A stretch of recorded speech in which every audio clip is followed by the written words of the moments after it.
Good evening student. आइए straight line के कुछ और क्वेश्चन करें। क्लास 11th मैथ्स में हम लोग आजकल एक्सरसाइज 11.3 के क्वेश्चन कर रहे हैं। देखिए स्टूडेंट, क्वेश्चन नंबर 2 का फर्स्ट आप देखिए क्या है।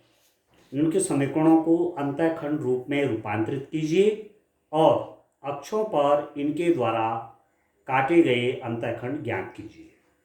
ठीक है, आपको क्या ज्ञात करना है, इसको अंतःखंड रूप में रूपांतरित करना है, इंटरसेप्ट फॉर्म में इसको चेंज करना है। आप जानते हैं इंटरसेप्ट फॉर्म क्या होती है, x by a plus y by b is equal to 1। ये किसी लाइन का इंटरसेप्ट फॉर्म है, अंतःखंड रूप है। इस लाइन ने एक्स एक्सिस पर ए का इंटरसेप्ट बनाया है, वाई एक्सिस पर बी का इंटरसेप्ट बनाया है। इस लाइन ने एक्स एक्सिस पर ए का अंतःखंड काटा है, वाई एक्सिस पर बी का अंतःखंड काटा है। ठीक है, वो आप जानते हैं। देखिए ये मेरे पास एक्सिस सिस्टम है।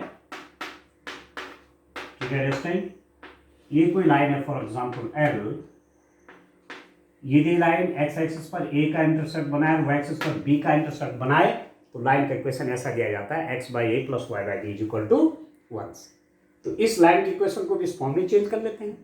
ठीक है, और ये फॉर्म आपको बहुत ध्यान रखनी है।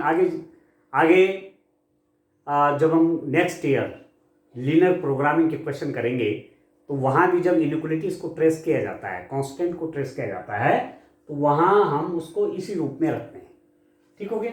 अब इसको आप देखिए, और ये लाइन आप कैसे लिखेंगे, 3x plus 2y is equal to 12, और 12 से पूरी इक्वेशन को डिवाइड कर लीजिए। 12x plus 2 over 12y is equal to 1, और x over 4 plus y by 6 is equal to 1। ठीक हो गया, x by 4 plus y by 6 is equal to 1। इस लाइन ने x एक्सिस पर कितने का इंटरसेप्ट बनाया, 4 का, और y एक्सिस पर कितने का इंटरसेप्ट बनाया, 6 का। ठीक है स्टूडेंट, तो आपको अंतःखंड रूप में ये आपका क्या फॉर्म हो गया, इंटरसेप्ट फॉर्म हो गया। इंटरसेप्ट फॉर्म, इसको आप बोलेंगे अंतःखंड रूप। ये अंतःखंड रूप में लाइन का इक्वेशन है। इससे इसका कंपैरिजन करेंगे तो एक्स एक्सिस पर, एक्स अक्ष पर अंतःखंड कितना हो गया, एक्स एक्सिस पर अंतःखंड 4 हो गया। Intercept on x axis, intercept on x axis, इस लाइन ने एक्स एक्सिस पर कितने का इंटरसेप्ट बनाया, 4 का। वाई अक्ष पर अंतःखंड, ये कितना हो जाएगा डिस्टेंट, ये हो जाएगा आपका 6। Intercept on y axis, y axis पर कितने का इंटरसेप्ट बन गया डिस्टेंट, 6 का बन गया। ठीक है भाई, इस रूप में करना बहुत सिंपल है। इसी का थर्ड पार्ट भी देखते हैं। देखिए उसमें लाइन का इक्वेशन लिख देता हूं मैं, और देखिए तो किस रूप में चेंज करेंगे आप देखिए। तो आसान सा है पर है बहुत इंपॉर्टेंट स्टेट। ये आपका नेक्स्ट में भी काम आएगा। इंटरसेप्ट फॉर्म में लाइन का इक्वेशन रख करके हम इनइक्वालिटी से ट्रेसिंग करते हैं। ठीक हो गया, तो चलिए इसका मैं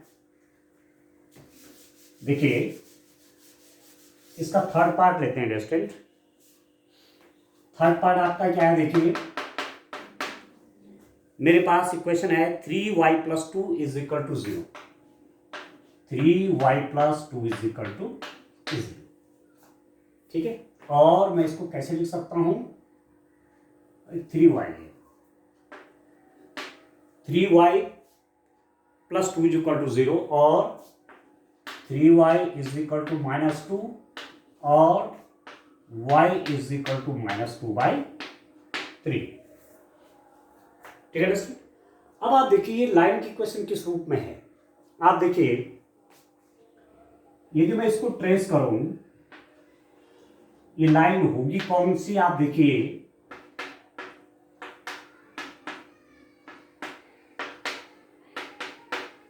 y इज इक्वल टू -2/3 कहाँ होगा पॉइंट, या वो पॉइंट कहाँ पड़ेगा, या वो लाइन कहाँ होगी जिस पर y की वैल्यू हमेशा -2/3 रहेगी।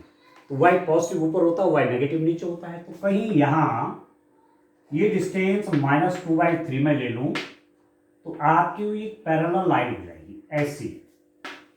ये लाइन का इक्वेशन आपके पास कौन सा हो गया, this is y is equal to -2/3, या चाहे आप इसको लिख लीजिए, ठीक है। ये लाइन का इक्वेशन, इस लाइन ने y एक्सिस को इस पॉइंट पे काटा, ओरिजिन से नीचे -2/3 पे, ठीक है। तो y एक्सिस पर कितने का इंटरसेप्ट बना, -2/3 का। x एक्सिस को ये लाइन कहीं कट नहीं कर रही है क्योंकि ये x एक्सिस के पैरेलल है। इस लाइन पर हमेशा y की वैल्यू -2/3 रहेगी। हर जगह ये distance y is equal to -2/3 रहेगी, ठीक है। इट मीन्स x एक्सिस को ये लाइन कट नहीं कर रही है। जब x एक्सिस को कोई कट ही नहीं कर रही है तो x एक्सिस पर कोई इंटरसेप्ट नहीं बना, ठीक है, ठीक है दोस्तों।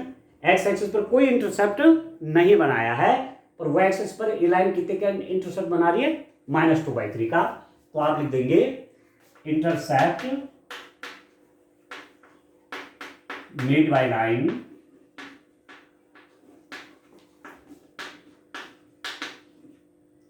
on y axis is -2/3।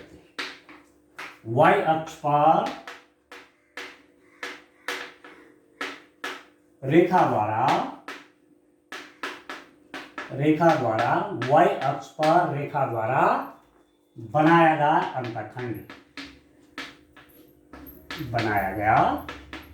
अंतःखंड कितना हो जाएगा, ये है आपका -2/3। इस लाइन ने y एक्सिस पे कितने का इंटरसेप्ट बनाया, कितने का अंतःखंड बनाया, -2/3 का बनाया, ठीक है। x अक्ष पर यह रेखा कोई अंतःखंड नहीं बनाती है, कोई अंतःखंड नहीं बनाती, ठीक है। This line doesn't make any intercept on x axis, x axis पर कोई इंटरसेप्ट लाइन ने नहीं बनाया। अब ये लाइन का इक्वेशन कहीं हमेशा आपको याद रखना है। माना कहीं पर ऐसा है कि ax plus by plus c is equal to 0, तो ये लाइन का इक्वेशन है। सीधे आप कह सकते हैं, क्यों, x की भी 1 पावर है, y की भी 1 पावर है, तो लीनियर इक्वेशन है। तो आप कह सकते हैं this is the equation of A line. Line का इक्वेशन एकदम देख करके, जो वेरिएबल है आपके उनको देख करके आप सीधे कह सकते हैं कि लाइन का इक्वेशन है कि नहीं है। जो इसमें वेरिएबल है देखिए x और y, उनकी पावर 1 है, तो लाइन का इक्वेशन है, ठीक हो गया। अब चलिए क्वेश्चन नंबर 3 को देखते हैं। क्वेश्चन नंबर 3 में क्या है स्टूडेंट,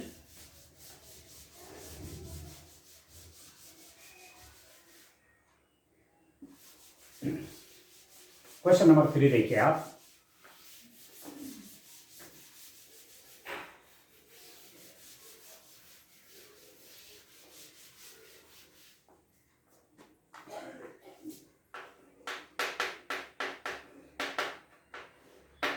देखिए क्वेश्चन नंबर 3 क्या है, निम्नलिखित समीकरणों को लंब रूप में रूपांतरित कीजिए।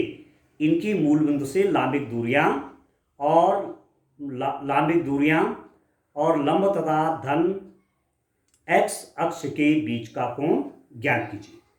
You have to convert this line.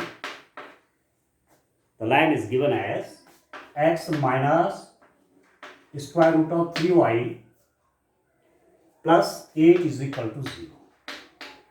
You have to convert this line in normal form, and also you have to find that the perpendicular length drawn from origin to this line, and also the angle between x axis and the perpendicular drawn from the origin to the line. ठीक है student, तो आप देखिए किसी time पर student आप, यदि मैं आपको फॉर्मूला याद दिलाऊं,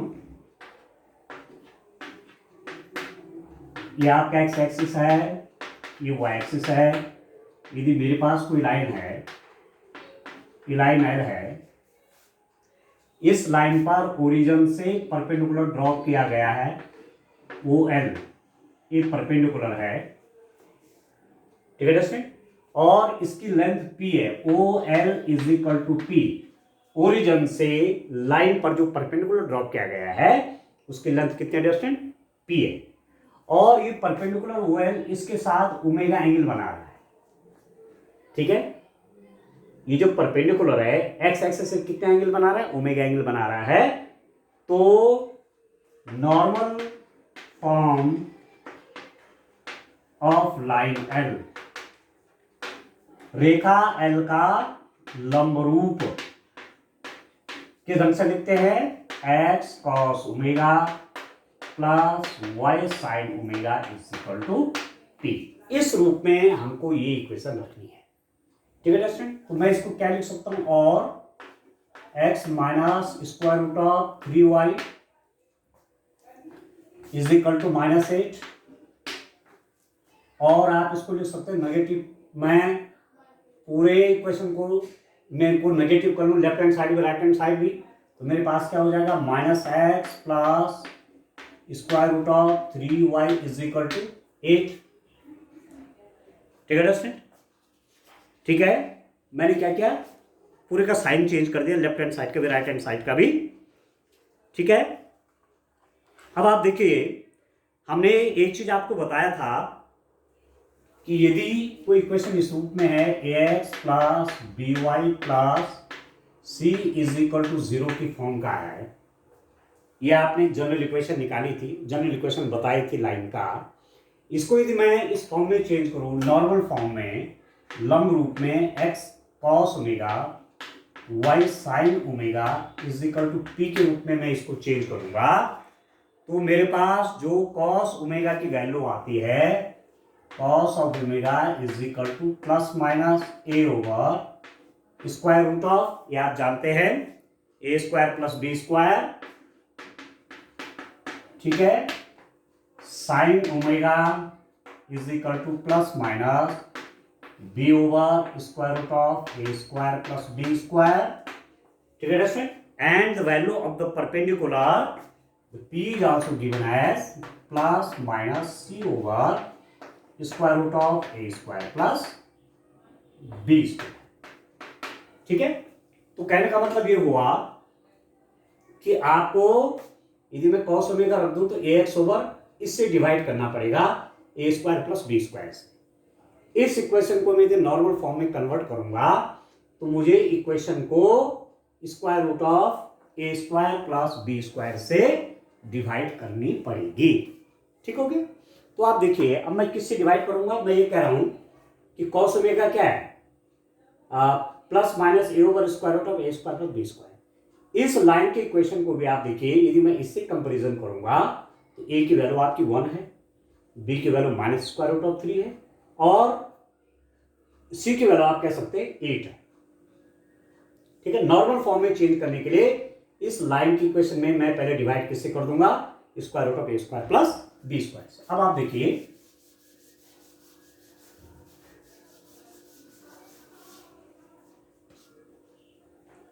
इससे कंपेयर करते हैं, इसको कंपेयरिंग दिस विद दिस, इससे कंपेयर करते हैं स्टूडेंट। तो ए इज इक्वल टू कितना हो गया, -1। ठीक है, एक्स का कोएफिशिएंट ये है, एक्स का कोएफिशिएंट -1 है। b इज इक्वल टू कितना है, y का कोएफिशिएंट b है, y का कोएफिशिएंट स्क्वायर रूट ऑफ 3 है, और c आपका कितना है, 8 है।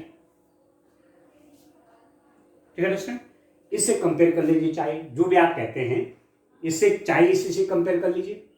ठीक है, तो a इज इक्वल टू, अब यहां पर तो थोड़ा सा आपने चेंज कर दिया ना, इक्वेशन चेंज कर दी है।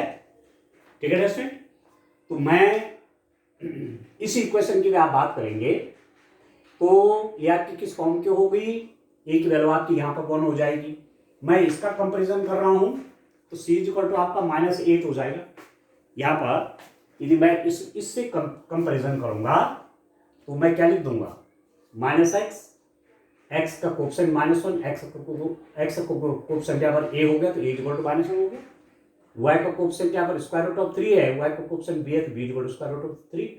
इस c को मैं राइट हैंड साइड में कर दूंगा तो c इक्वल टू आपके पास कितना हो गया, -8 हो। ठीक है दोस्तों, तो मैं किससे डिवाइड करना चाह रहा हूं, मैं ये निकाल लेता हूं a square plus b square.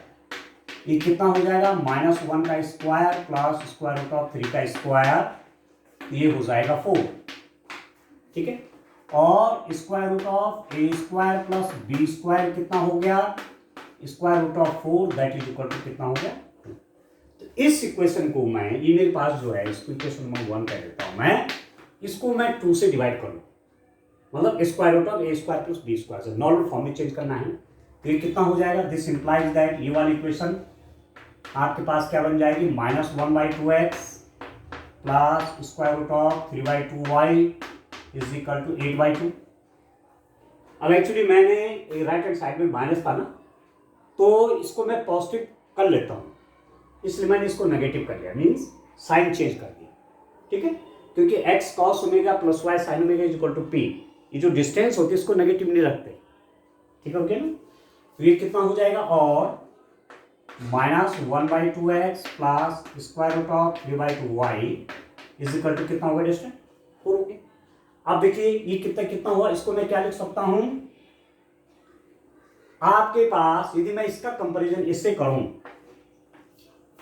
ठीक है, तो x का कोफिशिएंट -1/2 है और x का कोफिशिएंट cos ओमेगा, तो cos ओमेगा -1/2।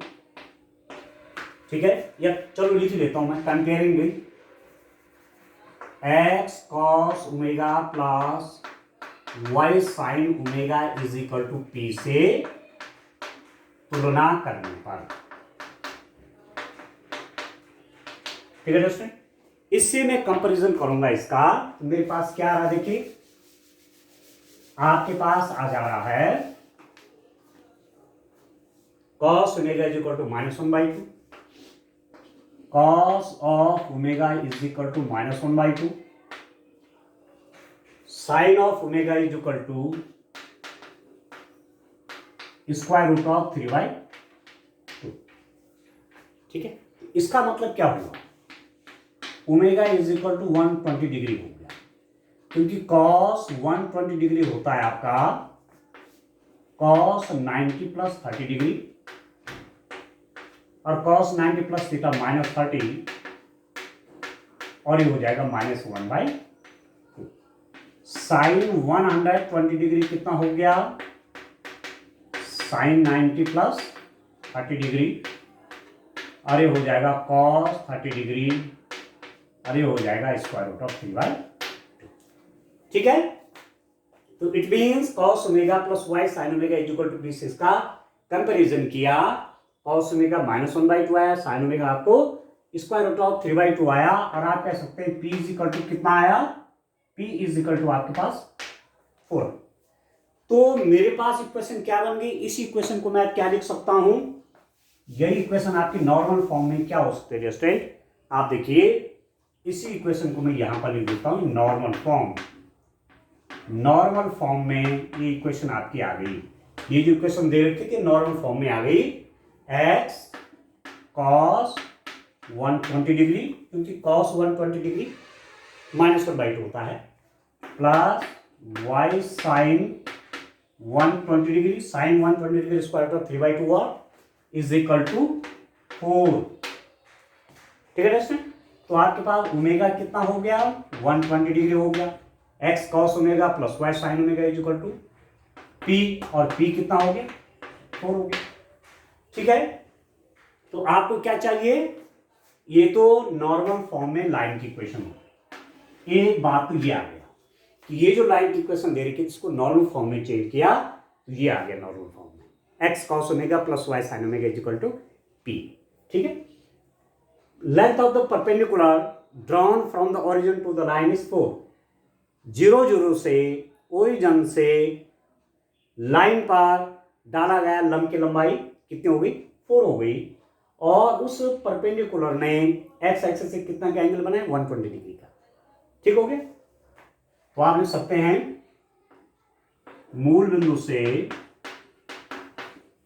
बिंदु से रेखा पर डाले गए लंब की लंबाई बराबर 4 तथा लंब एक्स अक्ष से 120 डिग्री का कोण बनाता है। बस ये बात हो। ठीक है। The length of the perpendicular drawn from the origin to the line is 4 unit and the angle made by that perpendicular with x axis is 120 degree. बस इतना ही करना था स्टूडेंट। चलिए अब आगे बढ़ते हैं। क्वेश्चन नंबर 4 लेते हैं स्टूडेंट। अब आप देखिए,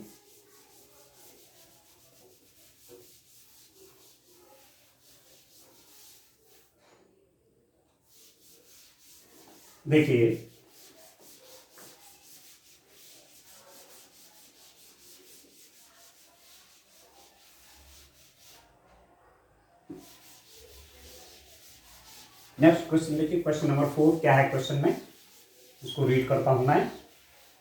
आप देखिए क्वेश्चन नंबर 4 क्या है स्टूडेंट।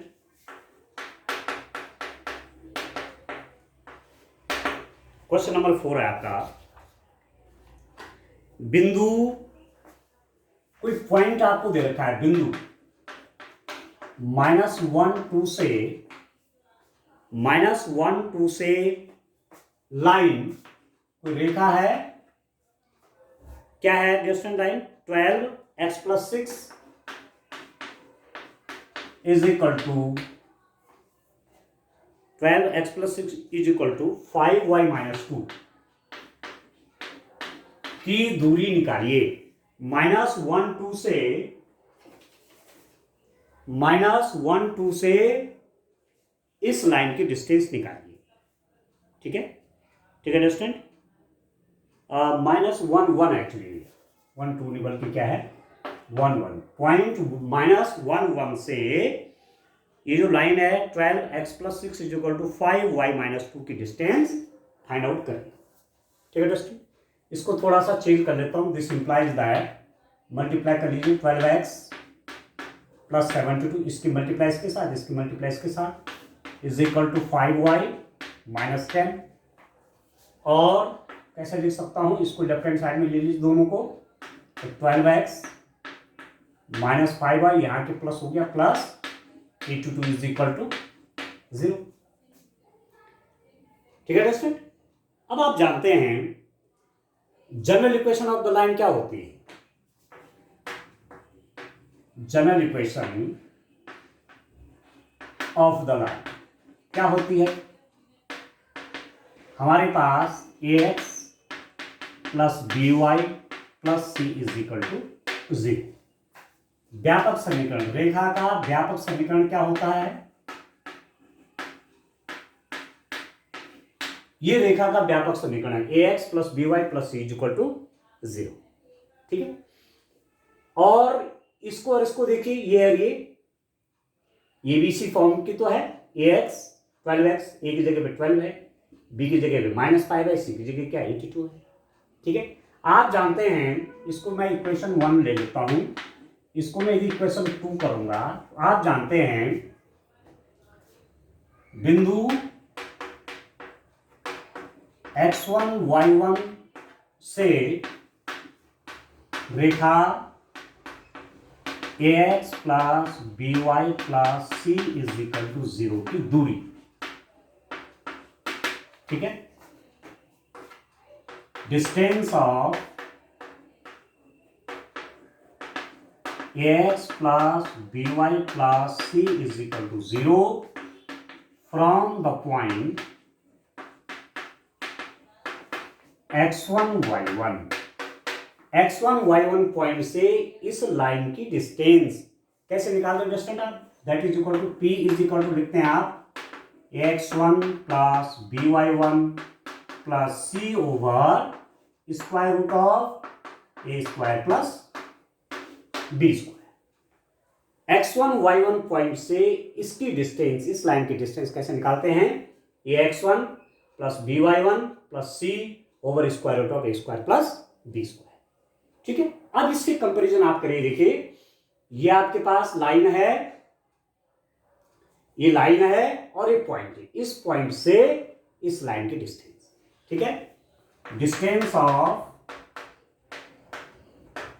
लाइन, किस लाइन का? 12x minus 5y plus 82 is equal to 0 from the point -1 1। ठीक है, बिंदु -1 1 से रेखा 12x minus 5y plus 82 is equal to 0 की दूरी। अब आप निकाल लीजिए कितना हो जाएगा। इसको आप इजीली कैलकुलेट कर सकते हैं। ये आपका कितना हो गया स्टूडेंट? आप देखिए ये हो जाएगा